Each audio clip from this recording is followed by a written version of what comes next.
लागि पापबाट छुटकारा दिँदै आउनु भएको छ। अनि यो चाहिँ पछि तपाईहरुले हेर्न सक्नुहुन्छ। अहिले चाहिँ यतिकै मलाई सजिलो होस् भनेर चाहिँ यतिकै राख्नु छ है। सुरुमा चाहिँ परमेश्वरले चाहिँ उद्धारको योजना दिनुभयो। हामीले चाहिँ जीआरपी भनेर हेर्थ्यौँ, त्यो चाहिँ परमेश्वरको उद्धारको योजना जसले चाहिँ मानिसहरूलाई पापबाट छुटाइकन परमेश्वरसँग फेरि सम्बन्धमा ल्याउँछ। हामी यो हेर्दै गर्दाखेरि परमेश्वरको चरित्र र स्वभाव हेर्नेछौँ अनि परमेश्वरको उद्धारको योजना हेर्नेछौँ अनि परमेश्वरले चाहिँ कसरी हामीलाई पापबाट छुटाएर फेरि सम्बन्धमा ल्याउनु भयो ताकि हामी चाहिँ पापको लेखा चाहिँ हामी मर्न चाहिँ नपरोस्। हुन्छ, सुरुमा परमेश्वरले सबै कुरा सृष्टि गर्नुभयो जो तपाईहरुको आँखाले देख्नुहुन्छ। अहिले परमेश्वरले चाहिँ आकाश मण्डल अनि सबै पृथ्वी सृष्टि गर्नुभयो अनि पछि चाहिँ परमेश्वरले चाहिँ मानिसहरूलाई सृष्टि गर्नुभयो जो चाहिँ 6औं दिनमा थियो।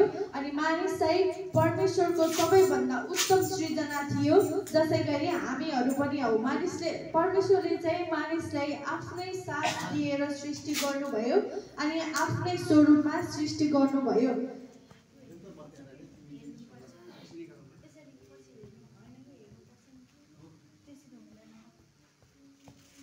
हुन्छ, अनि त्यसपछि मानिस अनि परमेश्वरसँगको सम्बन्ध चाहिँ एकदमै सिद्ध थियो अनि उनीहरू चाहिँ परमेश्वरसँगै त्यो सुन्दर बगैँचामा बस्ने गर्थे। तर पछि चाहिँ जब परमेश्वर त्यहाँ उपस्थित हुनुहुन्थेन, परमेश्वरले जुन नखा भनेको फल थियो उनीहरूले खाए अनि त्यसपछि चाहिँ पतन आयो अनि पतन आइसकेपछि चाहिँ परमेश्वर र मानिस बीचको सम्बन्ध चाहिँ टुट्न पुग्यो। अनि यसरी चाहिँ हामी देख्न सक्छौँ सुरुदेखि नै कसरी मानिसहरू चाहिँ अनाज्ञाकारी भए तापनि परमेश्वरले चाहिँ उनीहरूलाई नाश गर्नु भएन, तर फेरि उनीहरूसँग सम्बन्ध चाहनुभयो जो चाहिँ आदम अनि हव्वा थिए, पहिलो सृष्टि। तपाईहरुलाई चाहिँ यो सुन्दै गर्दाखेरि केही प्रश्न छ भने चाहिँ पछि सोध्न सक्नुहुन्छ या केही सुधार्नु पर्ने कुराहरू छ भने चाहिँ पछि भन्न सक्नुहुनेछ। अनि परमेश्वरले चाहिँ मानिसहरूलाई सृष्टि गरिसकेपछि उनीहरूले पाप गरे र पाप गरिसकेपछि चाहिँ उनीहरूलाई चाहिँ परमेश्वरले त्यो ठाउँबाट चाहिँ बगैँचाबाट निकालिदिनु भयो। किनभने असल जो चिज चाहिँ पवित्र हुनुहुन्छ, परमेश्वर चाहिँ पवित्र हुनुहुन्छ, त्यसै कारणले चाहिँ उनीहरू र परमेश्वर बीचको सम्बन्ध चाहिँ टुट्न पुग्यो र उनीहरू चाहिँ त्यहाँबाट निकालिए। तर उनीहरूलाई चाहिँ परमेश्वरले नाश गर्नु भएन, तर परमेश्वरले चाहिँ उद्धारको योजना दिनुभयो जो चाहिँ उत्पत्ति 3:15 छ। कसैले निकाल्न सक्नुहुन्छ भने निकाल्नुहोस् र अध्ययन गरिदिनुहोस्। उत्पत्ति 3:15 यो चाहिँ परमेश्वरको उद्धारको योजना हो। किनभने परमेश्वरले चाहिँ हामीलाई नाश गर्नु भएन। उहाँले सक्नुहुन्थ्यो भने सुरुमै नाश गर्न सक्नुहुन्थ्यो, किनभने तिनीहरूले परमेश्वरको आज्ञा उल्लङ्घन गरेका थिए। तर परमेश्वरले चाहिँ उनीहरूलाई फेरि एउटा मौका दिनुभयो तर नाश गर्नु भएन। अनि त्यसै समयमा जब आदम अनि हव्वा परमेश्वरसँग थिए त्यस समयमा परमेश्वरले जुन उद्धारको योजना दिनुभएको थियो, कसैले अध्ययन गरिदिनु होला। तेरो र स्त्रीको बीचमा र तेरो सन्तान र स्त्रीको सन्तानको बीचमा म दुश्मनी हालिदिनेछु। त्यसले तेरो शिर कुच्याउनेछ र तैँले त्यसको कुर्कुच्चो डस्नेछस्। हालेलुया। परमेश्वरले साँच्चै नै उनीहरूलाई नष्ट गर्नु भएन, तर यो उत्पत्ति 3:15 मा तेरो र स्त्रीको बीचमा चाहिँ म दुश्मनी हालिदिनेछु अनि कोही आउनेछ जसले चाहिँ तेरो शिर कुच्याउनेछ अनि तैँले चाहिँ त्यसको कुर्कुच्चा डस्नेछस् भनेर उद्धारको योजना दिनुभयो। यो चाहिँ किन दिनुभयो भन्दाखेरि जुन आउनु हुने उद्धारकर्ता हुनुहुन्छ उहाँ चाहिँ आउनुहुनेछ, त्यसले चाहिँ शैतानको शिर कुच्याउनु हुनेछ। त्यसले चाहिँ जो आउनुहुनेछ, जो उद्धारकर्ता हुनुहुन्छ उसको चाहिँ नराम्रो गर्न खोज्नेछ तर उसले चाहिँ कुर्कुच्चा मात्र डस्न पाउनेछ, तर उसले चाहिँ धेरै केही बिगार गर्न पाउने छैन भनेर यसरी परमेश्वरले चाहिँ उद्धारको योजना दिनुभयो। र त्यसपछि चाहिँ के भयो भन्दाखेरि उनीहरू चाहिँ बगैँचाबाट निकालिदिए, किनभने त्यहाँ चाहिँ अनन्तको फल पनि थियो। उनीहरूले अनन्तको फल खाएर पापमै नबाचोस् भनेर चाहिँ उहाँले निकाल्नु भयो र उनीहरू संसारमा वृद्धि हुँदै गए र वृद्धि हुँदै गइसकेपछि चाहिँ परमेश्वरले उनीहरूलाई जुन पहिले नै वचन दिनुभएको थियो वृद्धि हुँदै जाऊ भनेर, त्यो चाहिँ पुरा भयो र पछि चाहिँ परमेश्वरले चाहिँ योजना गर्नुभयो, जल प्रलय ल्याएर सबै खराब कुराहरू चाहिँ नष्ट गर्ने योजना गर्नुभयो। तर परमेश्वरले चाहिँ नोआ भन्ने व्यक्तिलाई चाहिँ धर्मी देख्नुभयो, सबैभन्दा धर्मी चाहिँ नोआलाई देख्नुभयो र परमेश्वरले उसलाई चाहिँ एउटा जहाज बनाउनु भन्नुभयो ताकि ऊद्वारा चाहिँ पछि पुस्ताहरू चाहिँ फैलियोस्, मानिसहरू फैलियोस्। किनभने पापहरू चाहिँ एकदमै फैलिएको थियो, किनभने आदम र हव्वाले चाहिँ पाप गरेका थिए र मानिसहरू पछि पापी नै हुँदै गए। त्यसैले परमेश्वरले जलप्रलय ल्याउनु भयो, तर नोआलाई चाहिँ एउटा जहाज बनाउन दिनुभयो र जहाज बनाइसकेपछि चाहिँ मानिसहरू चाहिँ त्यहाँ नोआको परिवार चाहिँ यहाँ सेफ भए र पछि चाहिँ त्यो जुन जलप्रलय ल्याउनु भयो त्यो सबै 40 दिन 40 रात पानी वर्षा भइसकेपछि चाहिँ सबै दुष्ट कुराहरू चाहिँ नष्ट भयो र जहाजमा जो नोआ थिए ऊ र उसको परिवार चाहिँ बाँचे र परमेश्वरले त्यस समयमा नोआसँग एउटा करार बाँध्नुभयो, अब चाहिँ म पानीद्वारा कसैलाई नष्ट गर्ने छैन भनेर। अनि जब जब यो इन्द्रेणी देख्नेछौ तिमीहरूले चाहिँ मेरो सम्झना गर्नेछौ भनेर परमेश्वरले चाहिँ यो इन्द्रेणीको चाहिँ करार बाँध्नुभयो र मानिसहरू फेरि वृद्धि हुँदै गए र वृद्धि हुँदै जाँदै गर्दाखेरि चाहिँ उनीहरूले फेरि पाप गर्न सुरु गरे। परमेश्वरको नजरमा जे खराब थियो उनीहरूले चाहिँ त्यही गर्न लागे। कतिपय मानिसहरूले परमेश्वरलाई चाहिँ बिर्सदै गए, कतिपय विश्वास गर्ने मानिसहरूको चाहिँ मृत्यु भयो। अनि त्यसै गरी नोआको पनि मृत्यु भयो र जब मानिसहरूले स्वर्गसम्म पुग्ने भनेर चाहिँ एउटा धुर्त चालहरू चल्न थाले र फेरि बाबेलको धरहरा भन्ने स्थापना गरे, जहाँ चाहिँ त्यति बेला चाहिँ सबै मानिसहरूले चाहिँ एउटै भाषा बोल्थे। तर परमेश्वरले उनीहरूको यो दुष्ट चाल फेरि खलबलाइदिनु भयो, उनीहरूको भाषा खलबलाइदिएर उनीहरू चाहिँ संसारैभरि फैलिए र यसरी उनीहरू फैलिँदै गर्दाखेरि फेरि यो बाबेलको धरहरा नष्ट भयो। अनि परमेश्वरले फेरि अब्राहम भन्ने व्यक्तिलाई चुन्नुभयो, परमेश्वरको उद्धारको योजना फेरि कन्टिन्यू गर्नको लागि, फेरि अगाडि बढाउनको लागि चाहिँ अब्राहमलाई एउटा करार दिनुभयो कि तेरो सन्तान चाहिँ बालुवाको कर सरह चाहिँ संसारभरि चाहिँ हुनेछ भनेर यसरी परमेश्वरले चाहिँ अब्राहमसँग करार बाँध्नुभयो। र अब्राहमको चाहिँ कुनै पनि सन्तान थिएन, तर ऊ चाहिँ विश्वासमा अडिग नै रह्यो अनि परमेश्वरले उसको धैर्यको जाँच पनि गर्नुभयो। अनि यसरी हामी देख्न सक्छौँ कि परमेश्वरले चाहिँ हाम्रो धैर्यको जाँच पनि गर्नुहुन्छ। अनि त्यही जाँच अनुसार चाहिँ पछि गएर परमेश्वरले चाहिँ इजाहाकलाई दिनुभयो, जो चाहिँ अब्राहमको पहिलो सन्तान थिए र इजाहाकलाई पनि बलिदानको लागि माग्नुभयो परमेश्वरले। जो चाहिँ सालौँ पछि छोरा दिनुभएको थियो त्यो फेरि माग्नुभयो। अनि सोच्नुहोस्, यदि तपाईँहरूलाई पनि परमेश्वरले जुन वर्षौँ पछिको मेहनत पछि जुन कुरा दिनुभएको थियो त्यो माग्नुभयो भने दिन सक्नुहुन्छ कि सक्नुहुन्न, यो चाहिँ आफ्नो हृदयमा विचार गर्नुहोस्। किनभने परमेश्वर चाहिँ एकदमै महान हुनुहुन्छ कि अब्राहमले चाहिँ आफ्नो एकमात्र पुत्र पनि बलिदान गर्नको लागि तयार भयो, तर परमेश्वरले चाहिँ त्यस समयमा चाहिँ बलिदान गर्न दिनु भएन। उसले चाहिँ परमेश्वरले जुन जाँच गर्नुभएको थियो उसमा चाहिँ त्यो उत्तीर्ण भयो र त्यो बलिदानको क्रम चाहिँ त्यही रोकियो र परमेश्वरले चाहिँ त्यहाँ आँथुमा जुटाउनु भयो। अनि हामी देख्न सक्छौँ त्यहाँबाट परमेश्वर चाहिँ जुटाउनु हुने परमेश्वर हुनुहुन्छ।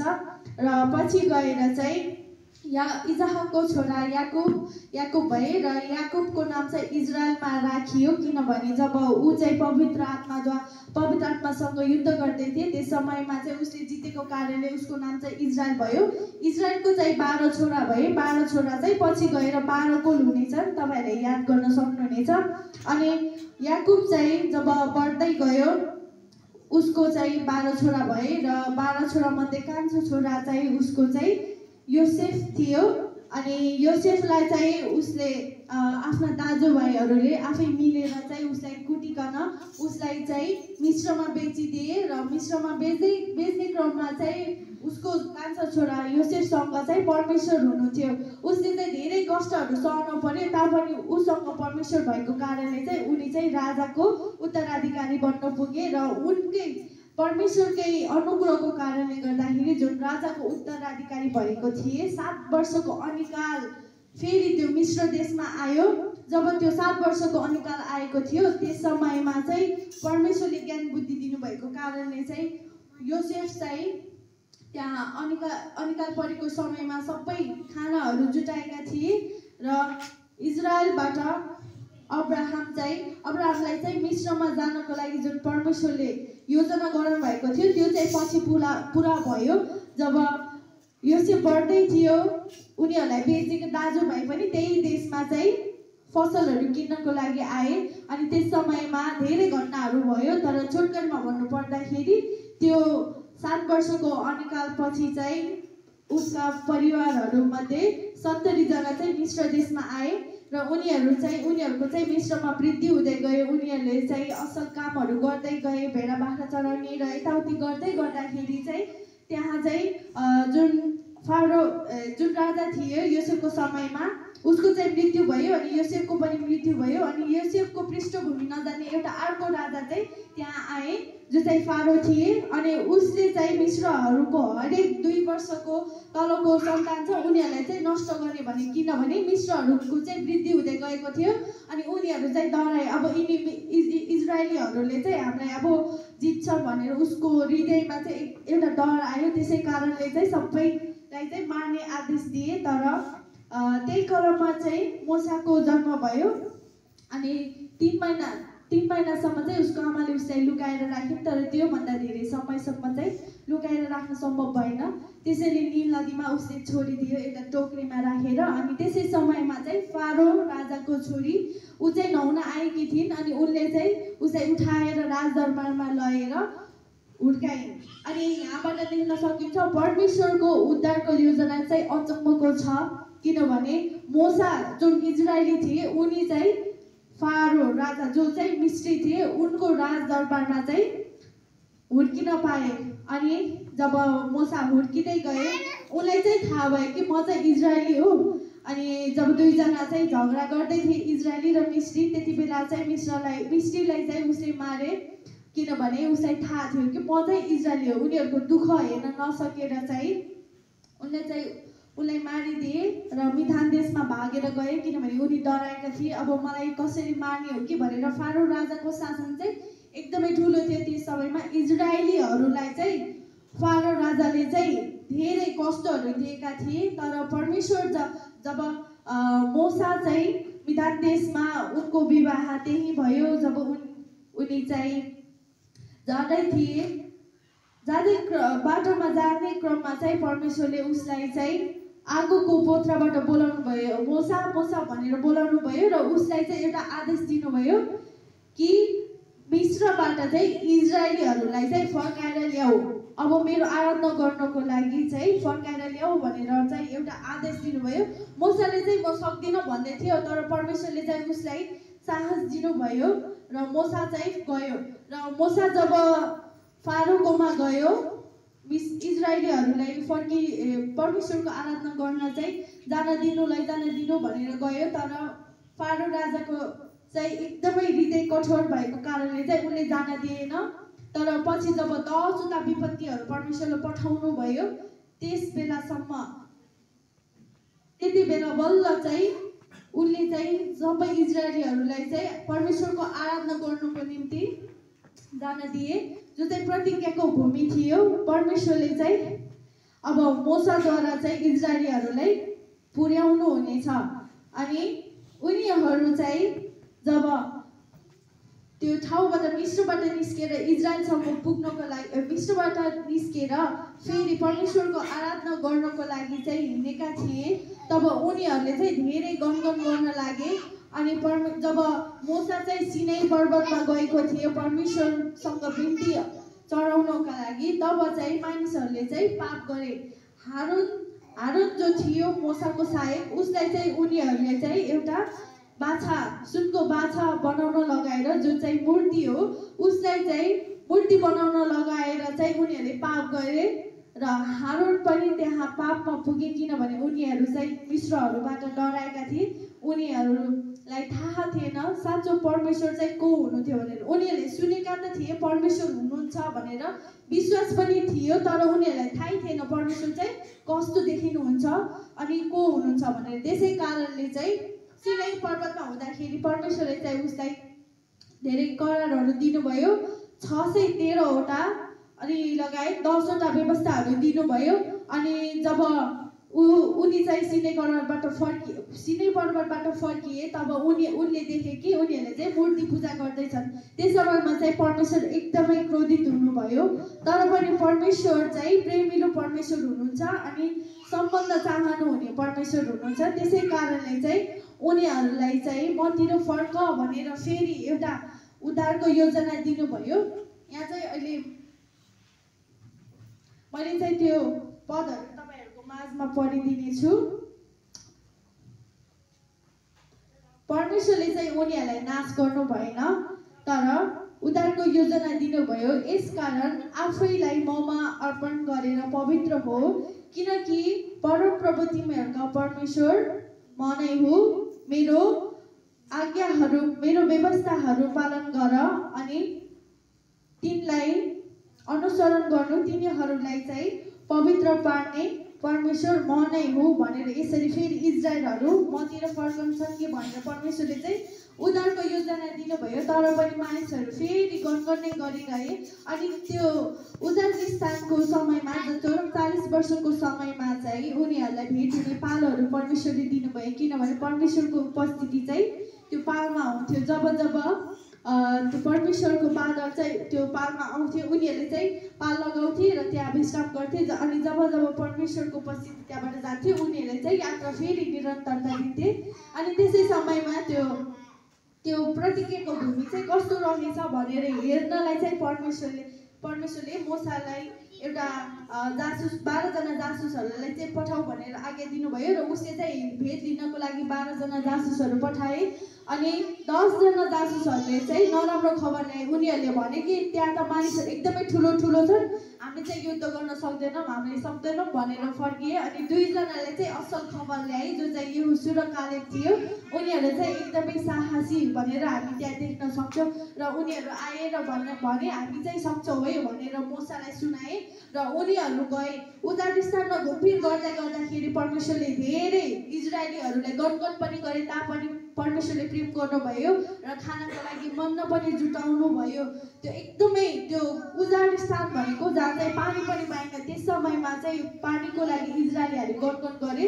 अनि गनगन गरेको कारणले चाहिँ परमेश्वरले चाहिँ मोसालाई भन्नुभयो यो चट्टानलाई आग्रह गर पानी आउनेछ भनेर परमेश्वरले भन्नुभयो। तर मोसा चाहिँ त्यस समयमा अनाज्ञाकारी भए। उनले चाहिँ चट्टानले 2 चोटि हाने र पानी त निस्कियो तर त्यस समयमा चाहिँ मोसा अनाज्ञाकारी भए र उनी पनि त्यो प्रतिज्ञा गरेको भूमिमा जान पाएनन्। अनि हामी चाहिँ सानो अनाज्ञाकारीले पनि परमेश्वरको महिमासम्म पुग्नबाट चुक्छौँ। त्यसै कारणले चाहिँ हामी हरेक कुरामा चाहिँ परमेश्वरमा चाहिँ आज्ञाकारी हुनुपर्छ भनेर हामी यहाँबाट बुझ्दछौँ। अनि उनीहरू चाहिँ जब प्रतिज्ञाको भूमिमा पुग्नै लागेका थिए पहिलो पुस्ताहरू चाहिँ सबै उनीहरूले पाप गरेको कारणले त्यही उजाड स्थानमा नाश भए र जुन दोस्रो पुस्ता थियो उनीहरूलाई चाहिँ परमेश्वरले अब यहोशूलाई चाहिँ अभिषेक गर भनेर मोसालाई भन्नुभयो किनभने मोसाले पनि पाप गरेका थिए। मोसा पनि अनाज्ञाकारी भएका थिए। त्यसै कारणले उनी चाहिँ प्रतिज्ञाको भूमिमा पुग्न पाएनन्। अनि व्यवस्थाको करार चाहिँ मोसाले फेरि दोस्रो पुस्तालाई दोहोऱ्याइदिए किनभने दोस्रो पुस्तालाई चाहिँ त्यो व्यवस्था थाहा थिएन। अनि उनले चाहिँ यहोशूलाई अभिषेक गर्नु भन्नुभयो परमेश्वरले चाहिँ। अनि यहोशूलाई अभिषेक गरिसकेपछि चाहिँ परमेश्वरले चाहिँ यहोशूलाई साहस दिनुभयो किनभने मोसाको मृत्यु भयो। अनि मोसा चाहिँ यहोशूसँगै हिँड्ने गर्थे अनि परमेश्वरलाई चाहिँ परमेश्वरको उपस्थितिमा रहन मन पराउने व्यक्ति थिए। तर जब मोसाको मृत्यु भयो र उसले चाहिँ मानिसहरूलाई दोहोऱ्याउनु पर्ने थियो उनी चाहिँ निरुत्साहित भएका थिए। तर परमेश्वरले चाहिँ फेरि उद्धारको योजना दिनुभयो। यहोशू 1 को 6 कसैले अध्ययन गरिदिनु होला। यहोशू 1 को 6 यसरी लेखिएको छ बलियो र खूब साहसी बन किनकि मैले तिनीहरूका पिता पुर्खालाई दिन्छु भन्ने प्रतिज्ञा गरेको देश तिनीहरूको अधिकारमा गराउन तैँले तिनीहरूलाई अगुवाई गर्नेछस्। साँच्चै नै परमेश्वरले चाहिँ यस समयमा आफैले चाहिँ यहोशूलाई साहस दिँदै हुनुहुन्छ। अनि हामी देख्न सक्छौँ कि परमेश्वर चाहिँ साहस दिने पनि परमेश्वर हुनुहुन्छ। अनि मोसाको मृत्यु भइसकेपछि यहोशू जब निराश थिए अनि उनले सक्दैन कि भन्ने उनको हृदयमा थियो तब चाहिँ परमेश्वरले चाहिँ यो उद्धारको योजना दिनुभयो। आफैले चाहिँ बलियो र खुबै साहसी हो भनेर चाहिँ। अनि त्यसपछि चाहिँ उनी गए कनानमाथि विजय भए। कनानमाथि विजय हुनुभन्दा अगाडि चाहिँ उनले धेरै युद्धहरू गर्नु पर्यो, तर त्यसमा पनि परमेश्वर उनीसँग थिए। अनि यसै कारणले चाहिँ उनले कनानमाथि विजय पाए। अनि त्यस समयमा यहोशूको मृत्युपछि त्यहाँ कुनै पनि न्यायकर्ताहरू थिएन। अनि किन भएन थाहा भएन, कुनै पनि उसहरूलाई जो एउटा अगुवाई गर्ने व्यक्तिहरू थिए उसलाई चाहिँ उनीहरू चाहिँ थिएन। त्यसको कारण चाहिँ थाहा भएन, तर परमेश्वरले चाहिँ त्यसपछि फेरि इजरायलमा न्यायकर्ताहरू पठाउनु भयो, न्यायकर्ताहरू खडा गराउनु भयो। एउटा न्यायकर्ता आउँथ्यो, उनीहरूले चाहिँ त्यो पापीहरूलाई इजरायलीहरूलाई जस्तो चाहिँ मूर्ति पूजा नै गरिरहन्थ्यो उसलाई चाहिँ फेरि फर्काउँथ्यो, तर पछि गएर फेरि मूर्ति पूजातर्फ नै दोहोऱ्याउँथ्यो। त्यो क्रम चाहिँ पाप अनि पश्चातापको क्रमहरू चाहिँ दोहोरिँदै गयो। र त्यस समयमा चाहिँ दबोरा न्यायकर्ता अनि त्यसपछि गिदोन, सिम्सोन, सामुएल जस्ता न्यायकर्ताहरू धेरै आए, तर उनीहरूले पनि परमेश्वरको नजरमा जे खराब थियो त्यही नै गरि नै रहे। कुनैले त असल कामहरू पनि गरे, जस्तै दबोराले चाहिँ सबैजना निरुत्साहित हुँदा पनि परमेश्वरको आवाज सुनेर उनी चाहिँ एकदमै साहसी भइकन चाहिँ उनी लडाइँको लागि गए र उनी विजय पनि भए, किनभने परमेश्वर चाहिँ उनीसँग हुनुहुन्थ्यो। र त्यसै बिचमा चाहिँ रुथ अनि बोआज भन्ने व्यक्ति थिए, उनीहरूको चाहिँ विवाह भयो, जो चाहिँ एउटा असल अनि रमाइलो घटना हो। किनभने जुन आउनुहुने मसीह हुनुहुन्छ उहाँ चाहिँ एकै वंशबाट आउने छ भनेर त्यहाँ वचन हामी देख्न सक्छौँ। र अन्तिम न्यायकर्ता चाहिँ सामुएल थिए। अनि सामुएलको समयमा चाहिँ परमेश्वरले चाहिँ फेरि दाउदलाई राजा अभिषेक गर्नुभयो, किनभने ऊभन्दा अगाडि चाहिँ एकदमै परमेश्वरको हृदयको परमेश्वरको आज्ञा पालन गर्ने राजा थिए। तर पछि गएर फेरि उनी घमण्डी भएको कारणले पछि फेरि उनले फेरि परमेश्वरको नजरमा जे खराब थियो त्यही गरेको कारणले उसको शिरबाट हात उठाइकन निकालिकन परमेश्वरले चाहिँ दाउदलाई चाहिँ राजा अभिषेक गर्नुभयो। दाउद चाहिँ एकदमै परमेश्वरको प्रेमिलो, परमेश्वरलाई प्रेम गर्ने अनि परमेश्वरको आज्ञा पालन गर्ने व्यक्ति थिए। तर पछि गएर उनी पनि अनाज्ञाकारी भए। उनले पनि परमेश्वरले नगर्नु भनेको काम चाहिँ फेरि गर्नुभएको कारणले चाहिँ उनलाई पनि जुन उनले चाहिँ परमेश्वरको मन्दिर स्थापना गर्छु भनेर भनेका थिए त्यो चाहिँ गर्न पाएनन्। तर उसले नभए उसको छोराले चाहिँ परमेश्वरको मन्दिर स्थापना गर्न पाए। अनि दाउद पछि राजा सोलोमन भए। अनि राजा सोलोमनले चाहिँ परमेश्वरको व्यवस्थामा जुन धेरै पत्नीहरू नल्याउनु भनेर भनेको थियो त्यो चाहिँ गर्न पुगे। त्यसै कारणले चाहिँ राजा सोलोमन अनि उसको छोरा यरोबामको पालीमा चाहिँ राज्य विभाजन भयो, जो चाहिँ उत्तरी राज्य र दक्षिणी राज्य हो। उत्तरी राज्यमा चाहिँ कुनै पनि राजाहरू असल थिएनन्। उनीहरूले चाहिँ परमेश्वरको नजरमा जे खराब थियो त्यही नै गरिरहे। उनीहरूले चाहिँ मूर्ति पूजा गरे, ताराहरू अनि सबै जो परमेश्वरले नगर्नु भन्नुभएको थियो मानिसहरूलाई चाहिँ त्यहीतर्फ दोहोऱ्याउने काम गरे। अनि दक्षिणी राज्यमा चाहिँ 8 जना राजाहरू असल थिए, तर पनि उनीहरूले चाहिँ पछि गएर फेरि परमेश्वरको नजरमा जे खराब थियो त्यही नै गर्न लागे। अनि उत्तरी राज्यमा परमेश्वरले धेरै प्रोफेसीहरू के भन्छ अगमवक्ताहरू पठाउनु भयो, तर उनीहरू चाहिँ अनाज्ञाकारी भइ नै रहे। अनि फेरि यस समयमा चाहिँ परमेश्वरले उद्धारको योजना दिनुभएको थियो, जो चाहिँ इजेकियल 36:26 हो। कसैले पाउनुभयो भने पढिदिनु होला। इजेकियल 36:26। परमेश्वरले चाहिँ तिमीहरूलाई एउटा नयाँ आत्मा दिनेछु अनि तिमीहरूबाट ढुङ्गाको हृदय झिकेर मासुको हृदय हालिदिनेछु भन्ने छ के? हजुर, म तिमीहरूलाई एउटा नयाँ हृदय दिनेछु र तिमीहरूभित्र म नयाँ आत्मा हालिदिनेछु। तिमीहरूलाई त्यसको सट्टामा तिमीहरूबाट ढुङ्गाको हृदय निकालेर म त्यसको सट्टामा तिमीहरूलाई मासुको हृदय हालिदिनेछु। परमेश्वरले साँच्चै नै यस समयमा जुन हृदय कठोर गरेर जसले चाहिँ उनीहरूलाई त्यो सतावटबाट मिश्रबाट जहाँ एकदमै कष्ट थियो त्यहाँबाट निकालेर प्रतिज्ञाको भूमि जो चाहिँ दुध र मह बग्ने देश पनि हामी भन्दछौँ त्यहाँ ल्याउनु भएको थियो। तापनि उनीहरूले चाहिँ फेरि गणगण नै गरे, पाप नै गरे, मूर्ति पूजा नै गरे। त्यस समयमा पनि परमेश्वरले चाहिँ उनीहरूलाई चाहिँ उद्धारको योजना दिनुभयो। उनीहरूसँग फेरि सम्बन्धमा आउनको लागि फेरि यो उद्धारको योजना दिनुभयो। तापनि उनीहरू फेरि कठोर नै भए, पाप नै गरिरहे। अनि पछि फेरि परमेश्वरले उद्धारको योजना दिनुभयो। यो जो अगमवक्ताहरूको समयमा फेरि उद्धारको योजना दिनुभयो। त्यो चाहिँ 2 इतिहास 7:14 हो। पाउनुभयो भने पढिदिनु होला।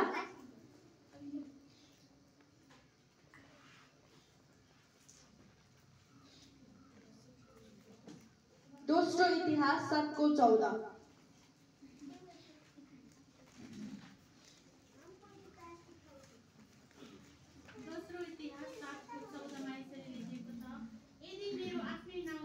मेरो प्रजाले आफैलाई नम्र पारेर प्रार्थना गर्छ र मलाई खोजेर आफ्ना दुष्ट चालहरूबाट फर्कन्छ, तब म स्वर्गबाट तिनीहरूको प्रार्थना सुन्नेछु र तिनीहरूका पाप क्षमा गर्नेछु र तिनीहरूको देशलाई म स्वस्थ पार्नेछु। आमेन। साँच्चै नै यो चाहिँ परमेश्वरले चाहिँ पुरा गर्नुभयो। किनभने जब एलियाले साहस जुन विश्वास परमेश्वरसँग प्रार्थना गरेका थिए, किनभने त्यहाँ धेरै झुटा अगमवक्ता, झुटा शिक्षा दिनेहरू थिए, जस्तै फरिसी सदुकीहरू थिए, जसले चाहिँ उनीहरूले चाहिँ म चाहिँ राम्रो हो भन्थे, तर उनीहरूले चाहिँ परमेश्वरलाई चाहिँ विश्वास गर्थेन र परमेश्वरको व्यवस्थाहरू चाहिँ पालन गर्थेन। अनि त्यसैमा धेरै झुटो विश्वासीहरू जस्तै अहिले हुनुहुन्छ नि, परमेश्वर त भन्नुहुन्छ यसो भनेर त जान्नुहुन्छ, तर उहाँहरूले चाहिँ अरू कुराहरूलाई पनि बुझ्नुहुन्छ, तर साँचो परमेश्वर के हो उनीहरूलाई चाहिँ थाहा थिएन। त्यसै कारणले जब एलियाले चाहिँ विश्वास साथ प्रार्थना गरे, उनीहरू चाहिँ अन्य देवताहरू पुज्नेहरू जो थिए उनीहरूको देवतालाई भने, उनले खिल्ली पनि उडाए, तिमीहरूको भगवान सुत्यो कि क्या हो, उनले त प्रार्थना सुनेन भनेर खिल्ली पनि उडाए। किनभने साँचो परमेश्वर चाहिँ येशू ख्रीष्ट मात्र हुनुहुन्छ, परमेश्वर मात्र हुनुहुन्छ। त्यसै कारणले चाहिँ परमेश्वरले चाहिँ उनीहरूको प्रार्थना सुन्नुभयो, एलियाको प्रार्थना सुन्नुभयो र त्यहाँ आगोको वर्षा भयो। र त्यसै देखाउँछ कि परमेश्वर चाहिँ प्रार्थनाको उत्तर दिनुहुने परमेश्वर पनि हुनुहुन्छ। र त्यसपछि जब उनीहरू अनाज्ञाकारी भए, उनीहरू चाहिँ निर्वासनमा लगियो, यरुसलेमको चाहिँ पतन हुन पुग्यो। अनि पछि चाहिँ बेबिलोनमाथि चाहिँ कोरेसको विजय भयो र उनीहरू इजरायलीहरू चाहिँ फेरि दासत्वमा लगिए। अनि दासत्वमा लग्ने क्रममा चाहिँ परमेश्वरले उनीहरूलाई धेरै फर्क भनेर अगमवक्ताहरू पठाउनु भयो, तर उनीहरूले चाहिँ फर्केन। तर जब यरुबाबेलले चाहिँ पहिलो फर्काइ ल्याए, उनीहरूलाई चाहिँ जसले चाहिँ परमेश्वरको आवाज सुने, यरुबाबेलले चाहिँ उनीहरूलाई फर्काएर ल्याए। अनि मन्दिरको पुनः स्थापना गर्नमा चाहिँ उनले सहायता गरे, किनभने मन्दिर चाहिँ पुरै नष्ट भएको थियो। युद्धहरूमा चाहिँ मन्दिरहरू पर्खालहरू भत्किएको थियो। र दोस्रो फर्काइ चाहिँ एज्राद्वारा भयो, अनि उनले चाहिँ हराएको व्यवस्था चाहिँ भेटाए। अनि तेस्रो फर्काइमा चाहिँ नहेमियाले चाहिँ फर्काएर ल्याए। नहेमियालाई चाहिँ जति पनि भत्केको पर्खालहरू थियो त्योहरू निर्माण गरे। अनि यसरी चाहिँ पुरानो करारको अन्त्य भएको छ। तर पुरानो करारको अन्त्य भए पनि चाहिँ परमेश्वरको उद्धारको योजना चाहिँ यहाँ अन्त्य भएको छैन। र तपाईँहरूले निकाल्न सक्नुहुनेछ जकरिया 2:11। त्यहाँ चाहिँ परमेश्वरले के भन्नुभएको छ भन्दाखेरि म आफै अध्ययन गर्नेछु। जकरिया 2:11। त्यस दिन धेरै जातिहरू परमप्रभुमा मिल्न आउनेछन् र मेरो प्रजा हुनेछन्। म तिमीहरूका बीचमा बास गर्नेछु र तिमीहरूले जान्नेछौ कि सर्वशक्तिमान परमप्रभुले मलाई तिमीहरू कहाँ पठाउनु भएको छ। साँच्चै नै जुन यसले यो चाहिँ परमेश्वरको उद्धारको योजना हो। अनि यसले देखाउँछ कि एकजना आउँदै हुनुहुन्छ, अनि त्यस समयमा चाहिँ सबै जातिहरू चाहिँ ममा मिल्न आउनेछन् र सबै एकै हुनेछन् भनेर चाहिँ यसले देखाउँछ। अनि जब नयाँ करारको पुरानो करारको अन्त्य भयो त्यस समयमा चाहिँ कुनै पनि अगमवक्ताहरू पनि थिएन अनि न्यायकर्ताहरू पनि थिएन अनि राजाहरू पनि थिएन। त्यस समयमा चाहिँ ग्रिकहरूले राज्य गर्दै थिए र ग्रिकहरूको राज्यकालमा चाहिँ उनीहरूले के भन्थे भन्दाखेरि हामी चाहिँ एउटै भाषा बोल्नुपर्छ अनि त्यस कारणले गर्दाखेरि परमेश्वरको सुसमाचार फैलिनबाट चाहिँ यहाँ रोकिएको थियो। र जब मक्काबीहरू आए अनि पामफिली यिनीहरू आए यिनीहरूले चाहिँ परमेश्वरको लागि चाहिँ कुनै पनि असल कामहरू गरेन। तर जब रोमी साम्राज्य आए रोमीहरूले त्यहाँ न्याय गरे त्यस समयमा चाहिँ उनीहरूले चाहिँ परमेश्वरको सुसमाचार फैलाउनको लागि बाटोहरू खोलिदिए र जब जुन मसीहको लागि उनीहरू पर्खाइमा थिए त्यो चाहिँ फाइनली यहाँ आउनु भएको छ जो चाहिँ कन्या मरियमद्वारा अनि पवित्र आत्माद्वारा गाईको गोठमा यीशु ख्रीष्टको चाहिँ फाइनली जन्म भएको छ। र हेरोद द ग्रेट भन्ने राजा उनको शासनकालमा चाहिँ यीशु ख्रीष्टको चाहिँ जन्म भयो अनि उनले चाहिँ सुनेका थिए मसीहको चाहिँ जन्म हुनेछ भनेर उनी पनि डराएका थिए। र उनी जब परमेश्वरको यीशु ख्रीष्टको जन्म भयो र उहाँ चाहिँ गाईको गोठमा जन्मनु भयो। त्यस समयमा चाहिँ गोठालाहरूलाई चाहिँ एकदमै तुच्छ ठानिने गर्थ्यो अनि गाईको गोठ भनेको चाहिँ उनीहरूले चाहिँ तल्लो रूपमा हेर्ने गर्थे। यीशु ख्रीष्ट जो उद्धारकर्ता हुनुहुन्छ जो मुक्तिदाता हुनुहुन्छ जसले चाहिँ गाईको गोठमा चाहिँ जन्म लिनुभयो र उहाँ चाहिँ हुर्कदै गर्दाखेरि कदमा अनि वृद्धिमा अनि बुद्धिमा चाहिँ उहाँ चाहिँ एकदमै असल हुनुभयो। उहाँले चाहिँ कुनै पनि पापहरू गर्नु भएन। उहाँले चाहिँ आफूले चाहिँ एकदमै पवित्र जीवन जस्तो चाहिँ हामी यो संसारमा हुँदै गर्दाखेरि जिउनुपर्छ त्यो चाहिँ जिएर देखाउनु भयो। र उहाँले चाहिँ 12 जना चेलाहरू बनाउनु भयो। 12 जना भन्दा पनि तिनीहरूद्वारा चाहिँ धेरै अरू चेलाहरू पनि बनाउनु भयो। तर विशेष गरी चाहिँ उहाँको 12 जना चेलाहरू थिए भनेर हामी पढ्ने गर्छौँ अनि सुन्ने गर्छौँ। र उहाँले चाहिँ धेरै अन्धहरूलाई निको पार्नुभयो, मुर्दाहरूलाई बिताउनु भयो अनि त्यसपछि उहाँले धेरै कष्टहरू सहनु भयो। यसै क्रममा चाहिँ जब यीशु ख्रीष्टले सुसमाचार सुनाउँदै हुनुहुन्थ्यो त्यस समयमा उहाँले धेरै कष्ट भोग्नुभयो र तर उहाँ चाहिँ स्वर्गमा जानु नै पर्थ्यो। त्यसै कारणले उहाँको चाहिँ मृत्यु भयो। उहाँलाई चाहिँ सबैजना मिलेर कोडाको चोटहरू दिए र उहाँ चाहिँ क्रुसमा हाम्रो निम्ति मर्नुभयो, हाम्रो पापको निम्ति मर्नुभयो अनि उहाँ मरे हुनु भएन तर 3 दिनपछि फेरि पौडी उठ्नुभयो ताकि हामीले चाहिँ उहाँमा पूर्ण विश्वास गर्न सकौँ कि उहाँ अझै जिउँदै हुनुहुन्छ है। उहाँ हाम्रो लागि मर्नुभयो र फेरि हाम्रो लागि चाहिँ पूर्ण जीवित हुनुभयो। र जब उहाँ चाहिँ त्यो चिहानबाट निस्किनु भयो त्यस समयमा चाहिँ 2 जना स्त्रीहरू चाहिँ त्यहाँ यीशु ख्रीष्टलाई हेर्न गएका थिए किनभने उनीहरूले चाहिँ उहाँलाई एकदमै प्रेम गर्थे। अनि त्यस समयमा परमेश्वरले चाहिँ उद्धारको योजना दिनुभयो जो चाहिँ मत्ती 28 को 5 र 6 मा छ। कसैले पढिदिनु होला। मत्ती 28 को 5 र 6।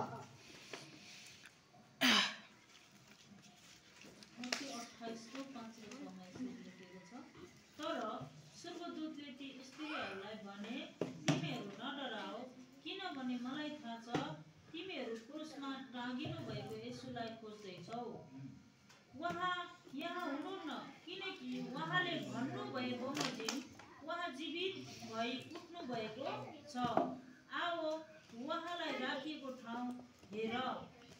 साँच्चै यसले चाहिँ के प्रमाण दिन्छ भन्दाखेरि परमेश्वर चाहिँ उठिसक्नु भएको छ, परमेश्वर चाहिँ फेरि जीवित भइसक्नु भएको छ भनेर यो भर्सले चाहिँ प्रमाण दिँदछ। किनभने उनीहरूले चाहिँ विश्वास नगर्नु पनि सक्थे तर परमेश्वरको उद्धारको योजना चाहिँ हामी यही देख्न सक्छौँ। अनि जब परमेश्वर चाहिँ पौडी उठ्नुभयो फेरि उहाँ चाहिँ चेलाहरूमा देखा पर्नुभयो र उहाँ चाहिँ स्वर्गरोहण हुनुभयो। अनि स्वर्गमा जानुभन्दा अगाडि चाहिँ परमेश्वरले चाहिँ भन्नुभएको थियो प्रतिज्ञा गर्नुभएको थियो तिमीहरूको माझमा चाहिँ म पवित्र आत्मा पठाउने छु। अनि त्यो उद्धारको योजना चाहिँ यहाँ पेन्टिकोस्टको दिनमा पुरा भएको छ। अनि यहाँ परमेश्वरले चाहिँ उद्धारको योजना फेरि पनि दिनुभएको छ, जो चाहिँ गलाती 3:14। कसैले पढिदिनु होला। गलाती 3:14 परमेश्वरले फेरि पनि उद्धारको योजना दिनुभएको छ। उहाँले हामीलाई मोल तिरेर छुटाउनु भयो ताकि अब्राहमलाई दिएको आशिष ख्रिस्ट यसोद्वारा अन्य जातिहरूमा आओस्। हामी विश्वासद्वारा प्रतिज्ञाका पवित्र आत्मा प्राप्त गर्न सकौँ। आमेन। साँच्चै नै त्यस समयमा चाहिँ उनीहरूले इजरायलीहरूले भन्ने गर्थे परमेश्वर चाहिँ हाम्रो मात्र हो, तर त्यो कुरा चाहिँ परमेश्वरले आफै चाहिँ क्रुसमा मर्नु भएर अनि जुन अब्राहमले परमेश्वरले दिनुभएको थियो त्यो प्रतिज्ञा दिनुभएको थियो अनि आशिष दिनुभएको थियो, त्यो आशिष चाहिँ जसले उहाँमा विश्वास गर्छ, जसले उहाँ चाहिँ मृत्युबाट बौरी उठ्नु भयो अनि परमेश्वर चाहिँ हाम्रो लागि मर्नु भएको हो भनेर विश्वास गर्छ, उनीहरू सबैको लागि त्यति बेला यहुदी अनि लेवीहरू इजरायलीहरू सब जति पनि थिए अनि अन्य जातिहरू थिए उनीहरूको लागि अनि हाम्रो लागि पनि समयमा चाहिँ अनि त्यो पवित्र आत्मा चाहिँ पेन्टिकोस्टको दिनमा परमेश्वरले पठाउनु भयो। अनि जब परमेश्वरलाई प्रेम गर्ने चेलाहरू माथिल्लो कोठामा भेट भएर परमेश्वरको आराधना गर्दै थिए, त्यस समयमा चाहिँ प्रतिज्ञा गरेको पवित्र आत्मा चाहिँ परमेश्वरले पठाउनु भयो र त्यस समयमा परमेश्वरलाई विश्वास गर्ने हरेक व्यक्तिहरूले चाहिँ त्यो पवित्र आत्मा पाए। अनि अन्य जातिहरूमा पनि त्यो पवित्र आत्मा आयो। अनि जब त्यस समयमा परमेश्वरको सुसमाचार सुनाउने व्यक्तिहरू धेरै थिए, तर स्टिफनस जब उनले चाहिँ परमेश्वरको बारेमा सुसमाचार सुनाउँदै थिए, उनले चाहिँ मानिसहरूले चाहिँ झुटो आरोप लगाएर चाहिँ मानिसहरूले चाहिँ उनलाई ढुङ्गाले हानेर मारे अनि उनी चाहिँ परमेश्वरको लागि चाहिँ उनी चाहिँ मरे। अनि त्यस समयमा साउल पनि थिए जो चाहिँ एकदमै ख्रिस्ट विरोधी थियो, उसले चाहिँ परमेश्वरमा विश्वास गर्ने हरेक व्यक्तिहरूलाई चाहिँ मार्थे, चाहे त्यो महिला होस् या पुरुष, उनले चाहिँ उनीहरूलाई जेलखानामा हाल्ने गर्थे। र उनी दमस्कसको बाटो हुँदै जाँदै गर्दाखेरि उनीमा चाहिँ पवित्र आत्मा परमेश्वर चाहिँ स्वयं देखा पर्नु भयो। उनी चाहिँ एउटा ज्योति आयो, उनीमा चाहिँ ज्योति आयो र त्यो ज्योतिले गर्दा चाहिँ उनी चाहिँ 3 दिनसम्म आँखा नदेख्ने भए र उनी चाहिँ 3 दिनपछि मात्र आँखा देख्ने भए र जुन साउल थिए उनको नाम चाहिँ पावल राखियो। अनि त्यस दिनदेखि चाहिँ पावलको चाहिँ जीवन परिवर्तन भयो र उनले जसले चाहिँ ख्रिस्टलाई विरोध गर्थे, जब परमेश्वर पवित्र आत्मा उसमा आउनुभयो उनको चाहिँ जीवन परिवर्तन भयो र उनले चाहिँ परमेश्वरको सेवा गर्ने, परमेश्वरको सुसमाचार फैलाउने काम गरे र उनी चाहिँ सुसमाचार सुनाउँदै हिँड्ने गरे। र त्यस समयमा पत्रुसलाई चाहिँ परमेश्वरले एउटा जो परमेश्वरको चेला थिए उसलाई चाहिँ परमेश्वरले दर्शन दिनुभयो। त्यो दर्शनमा चाहिँ परमेश्वरले के भन्नुभयो भन्दाखेरि अन्य जातिहरूलाई पनि सुसमाचार सुनाऊ भन्ने दर्शन दिनुभयो, जो चाहिँ अन्य जनावरहरू देखाउनु भएको थियो अनि भन्नुभएको थियो यो खाऊ भनेर। तर पत्रुसले के भन्यो भन्दाखेरि म चाहिँ अशुद्ध कुराहरू खान्न भनेर उसले भन्यो। तर परमेश्वरले भन्यो अब शुद्ध अनि अशुद्ध केही पनि छैन, किनभने परमेश्वर हाम्रो लागि क्रुसमा मरिसक्नु भयो। त्यसै कारणले अनि पत्रुस उनीहरू चाहिँ पावल चाहिँ सेवकाईमा लागे। अनि पावलले उसको पहिलो, दोस्रो अनि तेस्रो हामीले सुन्ने गर्छौँ पावल चाहिँ सुसमाचार सुनाउनको लागि धेरै ठाउँहरूमा गए र उनले चाहिँ जहाँ पनि गए त्यहाँ चाहिँ मन्दिरहरूलाई नष्ट गरिकन परमेश्वरको मण्डली चाहिँ स्थापना गरे। अनि जहाँ व्यक्तिहरूले विश्वास गर्थे त्यो समयमा चाहिँ पावलले धेरै आफूले चाहिँ सेवकाई गरे र परमेश्वरको सुसमाचार प्रचार गरिकन चाहिँ उनी चाहिँ अघि बढे। अनि त्यस समयमा रोमी सम्राट नेरो उनले चाहिँ राज्य गर्दै थिए। अनि उनले चाहिँ यो आफूले आगो लगाएर विश्वासीहरूलाई चाहिँ रोममा आगो जलाएको भनेर चाहिँ उनीहरूलाई चाहिँ आरोप लगाए। त्यसै कारणले विश्वासीहरूमा धेरै अझै सटावट आयो। विश्वास गर्नेहरूलाई चाहिँ त्यस समयदेखि चाहिँ धेरै नै सटावट आउन सुरु गर्यो। अनि पावलको दोस्रो मिसनरी यात्रा सुरु भयो र उनले चाहिँ एकदमै परमेश्वरको नजरमा जे सही थियो त्यही नै गरिरहे। अनि जब उनी चाहिँ रोममा सुसमाचार प्रचार गर्दै थिए, उनलाई चाहिँ पक्राउ गरेर उनलाई चाहिँ जेलखानामा हालिदिए र जेलमा हुँदै गर्दा पनि उसले चाहिँ परमेश्वरको सुसमाचार फैलाउने काम चाहिँ अन्त्य गरेन। उनले चाहिँ जेलबाटै भए पनि परमेश्वरलाई महिमा हुने कामहरू गरे। र त्यसै क्रममा चाहिँ पत्रुस पनि सुसमाचार सुनाउने क्रममा जब रोममा आएका थिए उनलाई पनि छोपे र पावलको चाहिँ त्यहाँ मृत्यु भयो। उनलाई चाहिँ घाँटी रेतेर मारिदिए र पत्रुसलाई चाहिँ क्रुसमा उल्टो झुन्डाएर मारिदिए।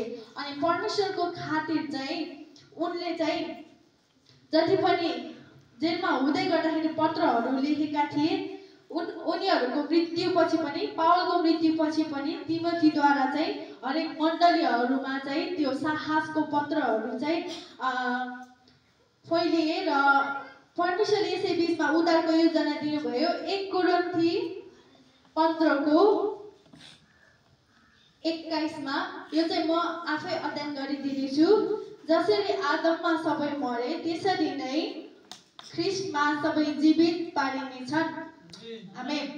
साँच्चै नै आदम भन्नाले चाहिँ हामी पाप भनेर बुझ्न सक्छौँ। जसरी पापमा चाहिँ सबै मर्नेछन्, येशू ख्रीष्टमा चाहिँ जीवन पाउनेछन् भनेर यो चाहिँ उत्साहको पत्र चाहिँ मण्डलीहरूलाई पावलले दिएका थिए। किनभने उनीहरू चाहिँ निरुत्साहित भएका थिए र यसरी चाहिँ परमेश्वरले उद्धारको योजना दिनुभयो।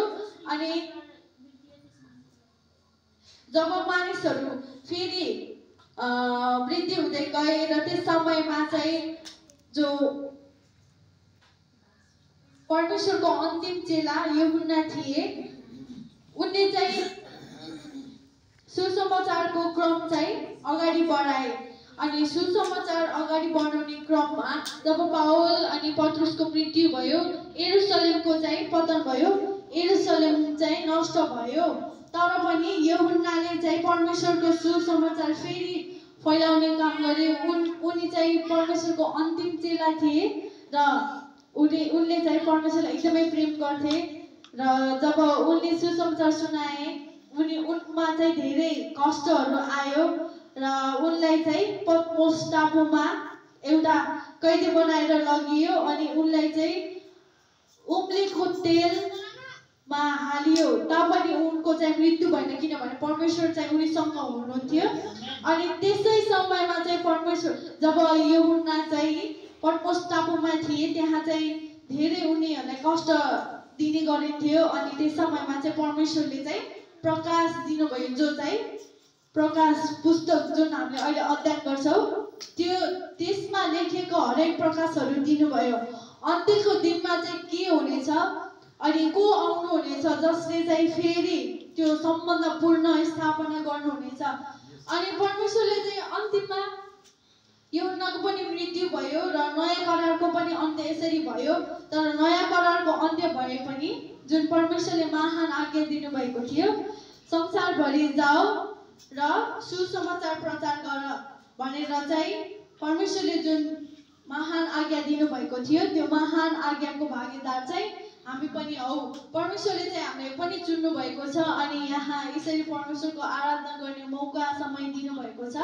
अनि अन्तिममा परमेश्वरले उद्धारको योजना दिनुभएको छ। यो चाहिँ हामी सबैजनाले एकसाथ पढ्नेछौँ है त।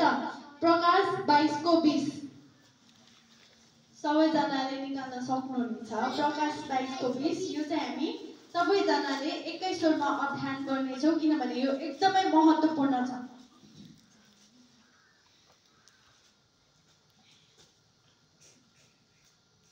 सबैजनाले पाउनुभयो?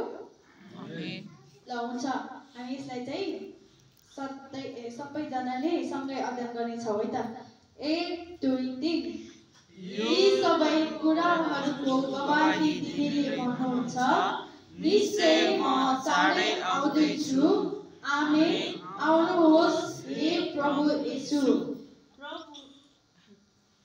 साँच्चै नै यसले के देखाउँछ भन्दाखेरि परमेश्वर चाहिँ हाम्रो पापको लागि मर्नुभयो अनि फेरि हाम्रै लागि पुनर्जीवित हुनुभयो र फेरि आउँदै हुनुहुन्छ। परमेश्वर चाहिँ जसले चाहिँ उहाँलाई विश्वास गर्छ अनि परमेश्वर हाम्रो पापको लागि मर्नुभयो भनेर विश्वास गर्छ उनीहरूको लागि चाहिँ परमेश्वर फेरि आउँदै हुनुहुन्छ। अन्तिम न्यायकर्ता अनि राजा इजरायलीहरूले जब परमेश्वरलाई राजाको रूपमा इन्कार गरे अनि अन्य राजाहरू मागे त्यस समयमा उनीहरूले बिर्से कि राजा चाहिँ उहाँ मात्रै हुनुहुन्छ। तर हामी चाहिँ इजरायलीहरू जस्तै नभऊ किनभने परमेश्वर नै उद्धारकर्ता हुनुहुन्छ। येशू ख्रीष्ट नै हाम्रो लागि आउनुभयो भनेर हामीले सुनेका छौँ, हामीले विश्वास गर्छौँ। अनि अन्तिममा चाहिँ जुन सम्बन्ध पूर्ण स्थापना गर्नुहुने परमेश्वर चाहिँ उहाँ हुनुहुन्छ। सुरुदेखि नै हामी देख्न सक्छौँ इजरायलीहरू पाप गरे तापनि परमेश्वरले फेरि न्यायकर्ताहरूद्वारा अनि अगमवक्ताहरूद्वारा भन्नुभयो हामी चाहिँ फेरि फर्कौँ है भनेर। अनि यस समयमा चाहिँ हाम्रो लागि यो एउटा बाइबल परमेश्वरले दिनुभएको छ। परमेश्वरले दिनुभएको एकदम उत्तम उपहार मध्ये एक हो। हामी चाहिँ यसलाई अध्ययन गरौँ र उत्पत्तिदेखि प्रकाशसम्म जुन परमेश्वरले उद्धारको योजना दिनुभएको छ त्यो चाहिँ अझै पनि परमेश्वरले दिँदै हुनुहुन्छ। अनि जुन प्रतिज्ञाहरू उहाँले गर्नुभएको थियो त्यो चाहिँ कतिपय अझै पुरा हुँदैछ। यसैले हामी चाहिँ परमेश्वरमा भरोसा राखौँ, विश्वास राखौँ। मैले जति पनि 3 महिनामा सिकेको थिएँ यो चाहिँ ओभरभ्यू तपाईहरुलाई कस्तो लाग्यो आउने दिनहरुमा अझै राम्रो गर्ने कोसिस गर्नेछु। तर आजको लागि यति नै। जय मसीह।